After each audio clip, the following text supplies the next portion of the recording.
أعوذ بالله من الشيطان الرجيم بسم الله الرحمن الرحيم رب اشرح لي صدري ويسر لي أمري واحلل عقدة من لساني يفقهوا قولي آمین یا رب العالمین۔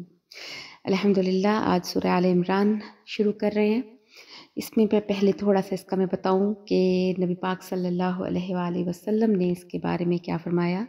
آپ نے ان دونوں صورتوں کو الزہروین کا نام دیا، جس کا مطلب ہے تابناک اور روشن صورتیں۔ اس کو سورہ امتین بھی کہتے ہیں، یعنی یہ دو امتوں سے بحث کر رہی ہے۔ جیسے سورہ بقرہ میں یہودیوں کا ذکر تھا، اس طرح سورہ آل عمران میں عیسائیوں کا ذکر ہے شروع سے ہی۔ یہ سورت 3 ہجری میں نازل ہوئی احد کے بعد، لیکن کچھ تذکرہ بدر کے بعد جو آیات نازل ہوئی ان کا بھی ہے اس میں۔ اس سورت کا نام سورہ آل عمران اس وجہ سے ہے، سورت میں عمران کی خاندان کا ذکر ہے۔ بنی اسرائیل کے خاندان میں ایک نیک بزرگ تھے، عمران ابن ماسان۔ یہ اپنے وقت میں مسجد اقصیٰ کے امام بھی تھے اور خطیب بھی تھے، تو ان کو اللہ پاک نے ایک بیٹا دیا جس کا نام انہوں نے ہارون رکھا۔ وہ بھی بہت نیک اور پارسا تھے، لیکن بہت جوانی میں ان کا انتقال ہو گیا۔ ان کی بیوی کا نام تھا حنہ بنت فقوزہ۔ جب یہ بڑھاپے کو پہنچ گئے تو حضرت حنہ پریشان ہو گئی کہ آئندہ مسجد اقصیٰ کی خدمت جو ہم کرتے ہیں یہ چیز ہم سے چھن جائے گی، اور انہوں نے اللہ تعالیٰ سے منت مانی کہ اللہ اگر تم مجھے بیٹا دے گا تو میں اس کو تیرے دین اور مسجد اقصیٰ کی خدمت کے لیے وقف کر دوں گی۔ واقعے کی مزید تفصیل آگے بھی آ جائے گی۔ تو اللہ کی قدرت کے بیٹے کے بجائے بیٹی پیدا ہوئی، ان کا نام حضرت مریم رکھا گیا، اور وہ حضرت عیسیٰ کی والدہ ہیں۔ تو آل عمران کا مطلب ہے عمران بن ماسان کی اولاد۔ یہ مدنی صورت ہے، اس سے پہلے 88 صورتیں نازل ہو چکی تھیں۔ شروع کرتے ہیں، بسم اللہ الرحمن الرحیم۔ الف لام میم، یہ حروف مقطعات ہیں۔ اللہ لا الہ، اللہ نہیں کوئی معبود، الا ہو سوائے اس کے، کہ اللہ کے علاوہ کوئی حاجت روا، کوئی مشکل کشا، کوئی دستگیر کوئی بھی نہیں۔ اللہ کے سوا کسی اور کو یہ سمجھنا یا کہنا بالکل شرک ہے۔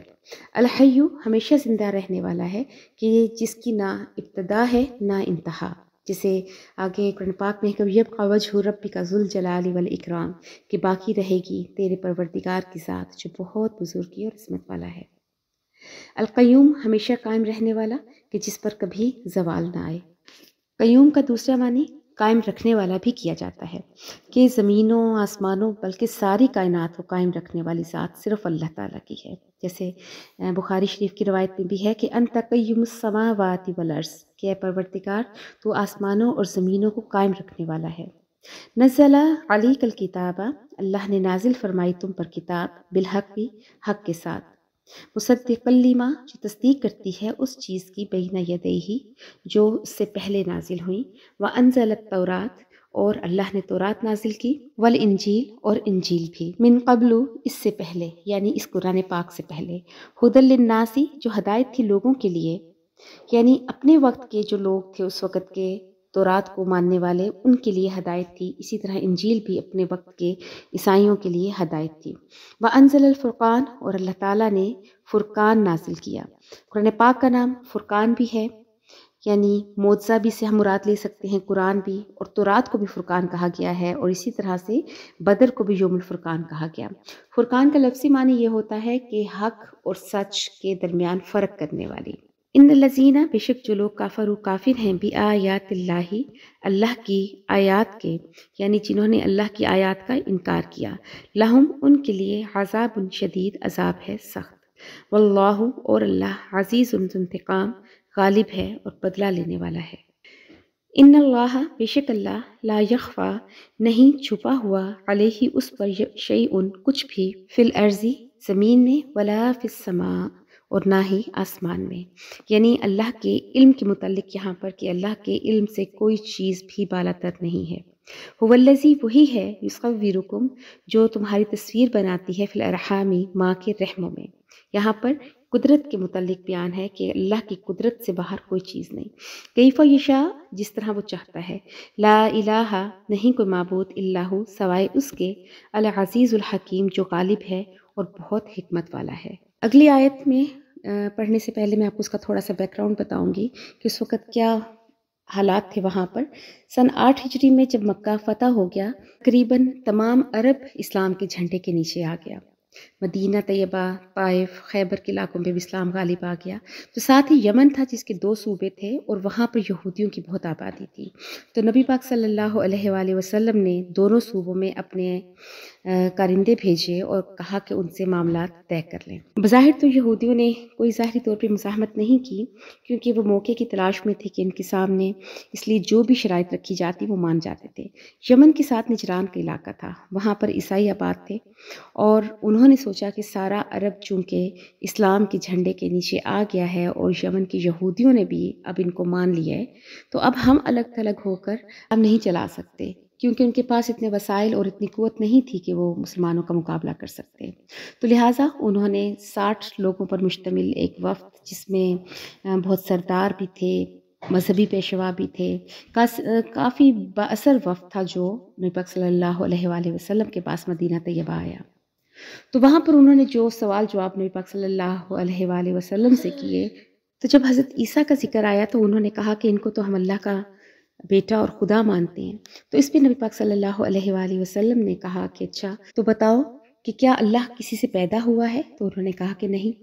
آپ نے پوچھا کہ کیا وہ کھاتا پیتا ہے؟ انہوں نے کہا نہیں، وہ اس کا محتاج نہیں ہے۔ تو آپ نے یہ پوچھا کہ بتاؤ کہ اللہ تعالیٰ سے زمین اور آسمان کی کوئی چیز پوشیدہ ہے؟ تو کہنے لگے نہیں۔ تو نبی صلی اللہ علیہ وآلہ وسلم نے کہا کہ بیٹا تو ہمیشہ اپنے باپ کے مشابہ ہوتا ہے۔ حضرت عیسیٰ مریم سے پیدا ہوئے، وہ کھاتے پیتے بھی تھے، ان کو موت بھی آئے گی، اور ان کو اللہ نے جتنا علم دیا تھا اس سے زیادہ وہ نہیں جانتے تھے۔ تو جب حضرت عیسیٰ کے پاس خدائی اختیارات اور اوصاف نہیں ہیں تو کس دلیل پہ تم ان کو خدا مانتے ہو؟ تو اس پر انہوں نے جواب دیا کہ تمہارے تو اپنے قرآن میں موجود ہے کہ کلمتہ القاها الی مریم، کہ اللہ تعالیٰ کا کلمہ ہے جو اللہ تعالیٰ نے حضرت مریم کی طرف القاء کیا۔ تو بتاؤ کہ روح اللہ کا کیا معنی ہے اور کلمت اللہ کا کیا معنی ہے؟ تو یہ آیات متشابہات ہیں جن کا مطلب اور حقیقت صرف اللہ تعالیٰ جانتے ہیں۔ پھر آپ صلی اللہ علیہ وآلہ وسلم اور عیسائیوں کے درمیان مباہلہ ہونا طے پایا۔ مباہلہ یہ ہوتا ہے کہ جب 2 لوگ کسی بات پر اکتفا نہ کر پا رہے ہوں تو پھر وہ آخر میں ایک دوسرے پر قسم ڈال دیتے ہیں کہ جو جھوٹا ہے اس پر اللہ کی لعنت ہو۔ چونکہ اس وفد میں ان کے مذہبی پیشوا بھی موجود تھے اور وہ جانتے تھے کہ آپ صلی اللہ علیہ وآلہ وسلم اللہ کے سچے نبی ہیں، اور اگر نبی کی لعنت کسی شخص پر آئے تو اسے دین دنیا میں کوئی پناہ نہیں ملتی۔